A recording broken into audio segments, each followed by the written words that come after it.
Hola, en este video vamos a estudiar una aplicación de la diagonalización de matrices simétricas a las llamadas formas cuadráticas en Rn. Y después vamos a ver cómo se aplica a su vez ese concepto al estudio de cónicas y cuádricas, que son objetos geométricos. Comencemos. Una forma cuadrática en Rn, entonces su definición es como sigue. Es una función phi de Rn a R para la cual existe una matriz simétrica B tal que phi de x tiene la expresión como estamos indicando acá, es x transpuesta por la matriz B por x. ¿Okay? Entonces es una función para la cual existe una matriz de tal forma que el valor de la función en un punto x cualquiera del dominio se puede expresar de esta forma. Esa es una forma cuadrática entonces en Rn. Desarrollando ese producto matricial, vemos que phi de x puede expresarse como este sumatorio con índice doble que está acá. Esto viene simplemente de escribir este producto matricial, ¿sí? Donde b tiene entradas b y j y x tiene componentes x1 hasta xn. Entonces obtendríamos esta sumatoria que está aquí. Podemos reagrupar un poquito esa sumatoria separando en un grupo aquellos términos que son componentes del vector al cuadrado, entonces con coeficiente a sub i, que van a ser exactamente las entradas en la diagonal de la matriz B. Y en otro sumando agrupamos los términos que tienen productos cruzados de los componentes de x. Y observamos que por la simetría de la matriz, cuando en este sumando con índice doble intercambiamos i por j, obtenemos el mismo sumando porque bij es igual a bji y xi por xj es lo mismo que xj por xi. Entonces con esa observación podemos dejar el sumatorio sobre índices i menores que j y los coeficientes c y j toman cuenta de esa duplicación de términos. Así c y j es el doble de la entrada b y j correspondiente a la matriz. ¿Okay? Esto es simplemente una reagrupación del sumatorio que obtenemos al desarrollar este producto matricial. En cualquiera de los dos sumatorios, ya sea en este con índice doble o en este que está aquí, separado en dos grupos, observamos entonces que phi de x es un polinomio homogéneo de segundo grado en n variables. ¿Okay? Las variables son las componentes del vector x. El polinomio es homogéneo de segundo grado porque todos los términos son términos de segundo grado. ¿Okay? Veamos unos ejemplos concretos. Tomemos en en R2 x igual a x1, x2 y tomemos esta matriz, concretamente esta matriz que está aquí. Entonces phi de x, en este caso lo definimos como x transpuesta por b por x, entonces eso ciertamente da este polinomio que está aquí, 2x1 cuadrado más x2 cuadrado. Estos coeficientes son los de la diagonal de la matriz B, y menos 4x1 por x2. Este producto cruzado tiene como coeficiente c y j, que es el doble de la entrada correspondiente en la matriz. Entonces acá es menos 2, entonces obtenemos el menos 4. En este caso nosotros estamos definiendo phi mediante este producto de matrices. Por tanto, ciertamente phi de x va a ser una función para la cual existe la matriz B que indicamos en la definición.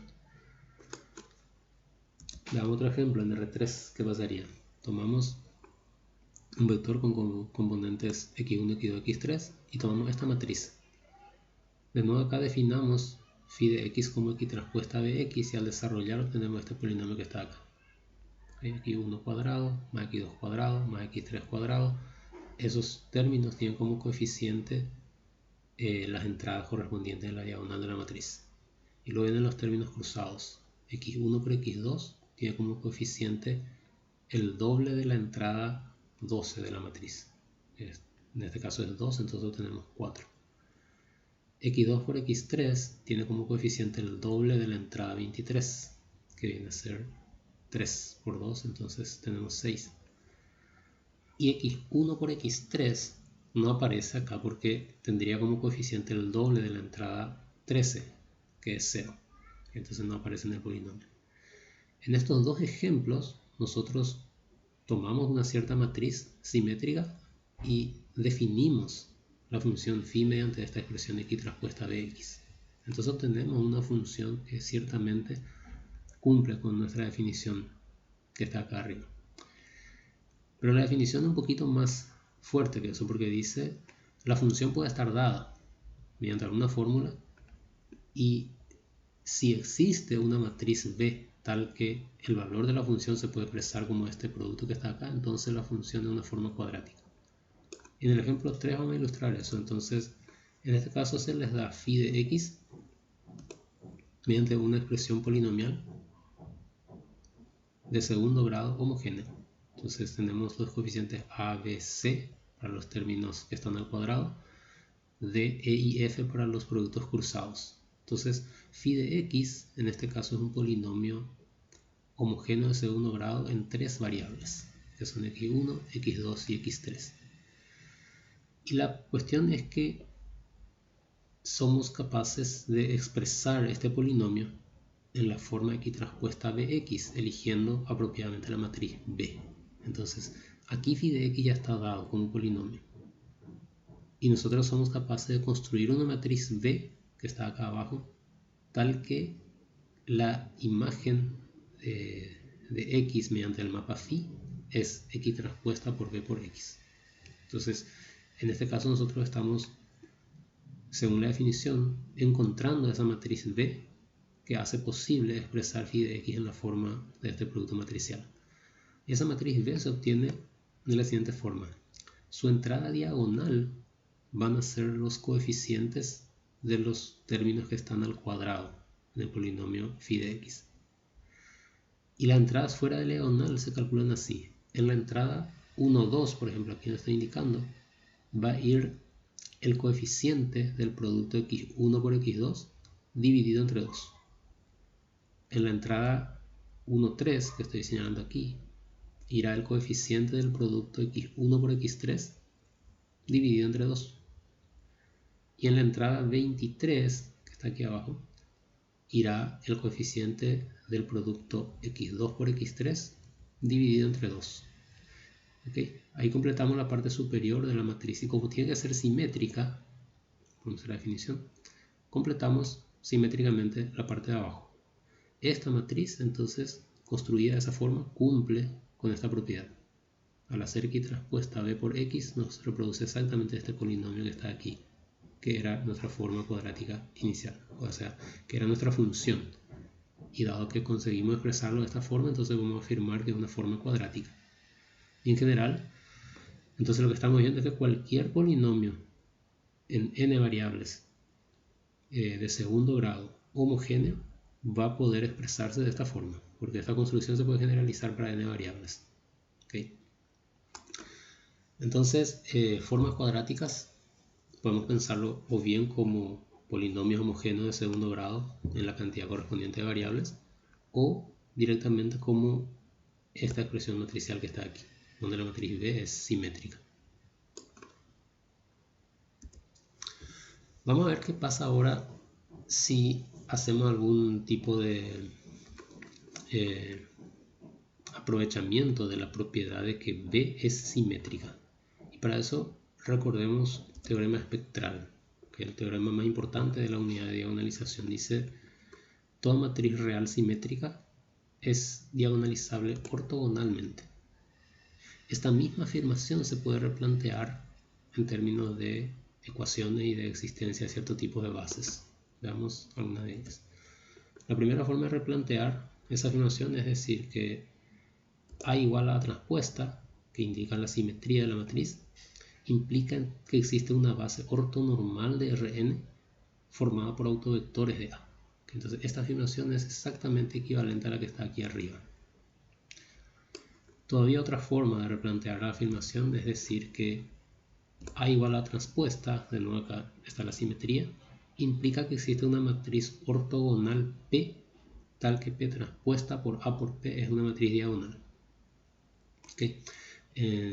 Todas estas afirmaciones son equivalentes. Entonces, por ejemplo, si arrancamos en este segundo, la existencia de la base ortonormal formada por autovectores de A nos permite construir la matriz P. P es simplemente la matriz cuyas columnas son esos autovectores. Y recíprocamente, si tenemos una matriz ortogonal P, tal que este producto aquí indicado es diagonal, entonces las columnas de esa matriz son autovectores de A y conforman una base de Rn. Entonces, estas tres afirmaciones así son equivalentes y vamos a estar usando en cualquiera de sus formas. Entonces, tenemos que la matriz B de nuestra forma cuadrática es simétrica. Entonces cumple esta propiedad B igual a B transpuesta. Y por el teorema espectral que está ahí arriba, eso implica que existe una base U, que vamos a anotar así, U1, U2 hasta UN, base ortonormal de Rn. Esa base ortonormal está conformada por autovectores de la matriz B. Y si conformamos la matriz P, cuyas columnas son esos autovectores, entonces esa matriz P satisface esta propiedad que afirma el teorema. P transpuesta a P es diagonal. Para nuestro caso, P transpuesta a VP. Esa matriz es una diagonal, le llamamos D. Y no es cualquier diagonal. Es la diagonal conformada por los autovalores asociados a los autovectores que tenemos en esta base. Okay. Esto es parte del teorema espectral. No está en el enunciado, pero en la prueba del teorema sale esto. O sea, la prueba del teorema nos da un poquito más de lo que dice el enunciado en sí. Y además, esa matriz P es una matriz de cambio de base y actúa de la siguiente forma. Si tomamos esa matriz P y lo multiplicamos por el vector X coordenado en esta base, entonces eso da el vector X coordenado en la base canónica. Y ustedes recordarán que coordenar un vector en la base canónica es el propio vector, o sea, no cambia nada. Entonces podemos leer la igualdad de P por X coordenado en la base U igual a X. Y esto vamos a usar ahora. Entonces, podemos sustituir esa igualdad X igual a P por X coordenado en la base U en phi de X. ¿Okay? Recuerden que phi de X es una función. Entonces podemos sustituir su argumento por esta igualdad y vemos lo que pasa. Phi de X entonces es igual a X transpuesta de X. Al transponer X transpuesta obtenemos este producto matricial transpuesto. Entonces X en la base U transpuesto por P transpuesto. Ahí aparece B que ya estaba y X se sustituye por P por X en la base U. Aquí aparece este producto de matrices P transpuesta VP que habíamos indicado aquí arriba que es una matriz D diagonal. Entonces sustituimos eso y obtenemos esta expresión. Al ser D una diagonal, y además con estas entradas en la diagonal, podemos reescribir esto, o sea, podemos rebautizar este X coordenado en la base U transpuesto y XU como un vector Y transpuesto Y. O sea que Y es simplemente el vector X coordenado en la base U. Acá la U tiene que estar afuera. Este fue un pequeño error. Y si desarrollamos ahora este producto matricial, dado que D es diagonal, obtenemos simplemente esta sumatoria. O sea, ya no hay términos cruzados acá. Esta sumatoria va de 1 hasta n y los sumandos son los autovalores lambda sub i por las correspondientes componentes del vector i, que es simplemente el vector x coordenado en la base u. Y ese vector se obtiene a partir de esta igualdad, pasando p inversa a multiplicar a x. Pero la inversa de p es simplemente p transpuesta porque la matriz p es ortogonal acá de acuerdo a este teorema. Entonces simplemente tomamos p transpuesta por x, eso nos da el vector x coordenado en la base u y a ese vector coordenado lo llamamos y, que tiene sus componentes, y1 hasta in. Entonces esos son los componentes ahora que aparece en esta expresión, con los coeficientes correspondientes que son los autovalores. Entonces,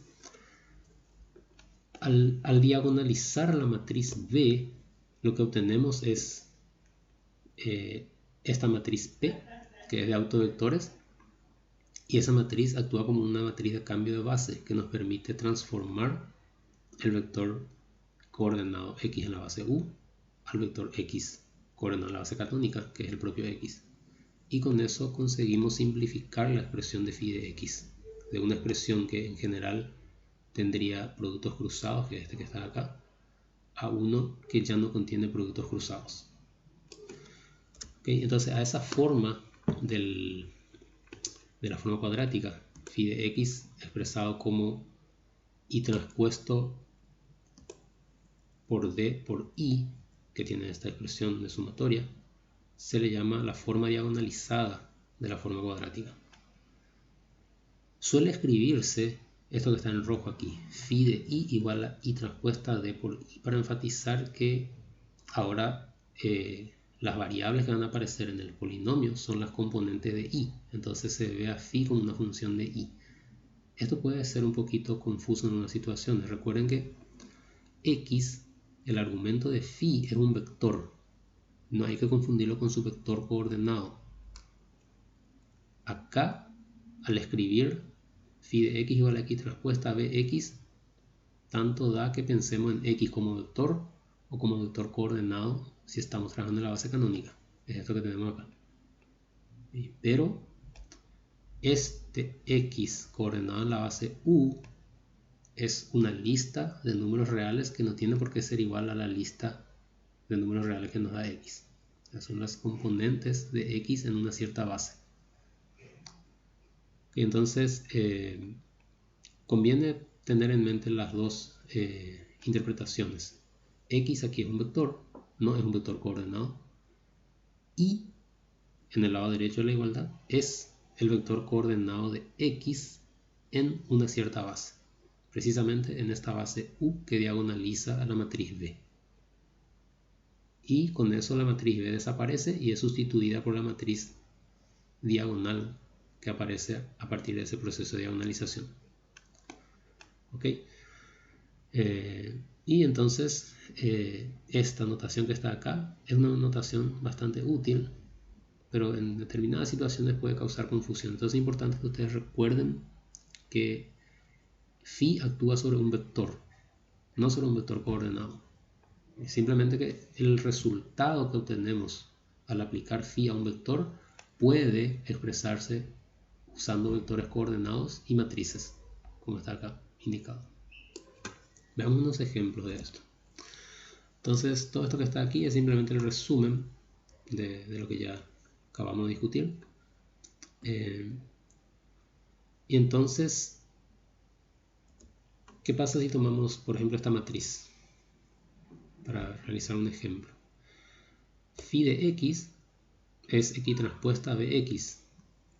Si desarrollamos esto, perdón, acá repetí la expresión, no importa, obtenemos este polinomio que, como ya estudiamos antes, tiene productos cruzados, porque la matriz B no es diagonal, es simétrica, por tanto esta expresión define una forma cuadrática, pero el polinomio asociado tiene productos cruzados.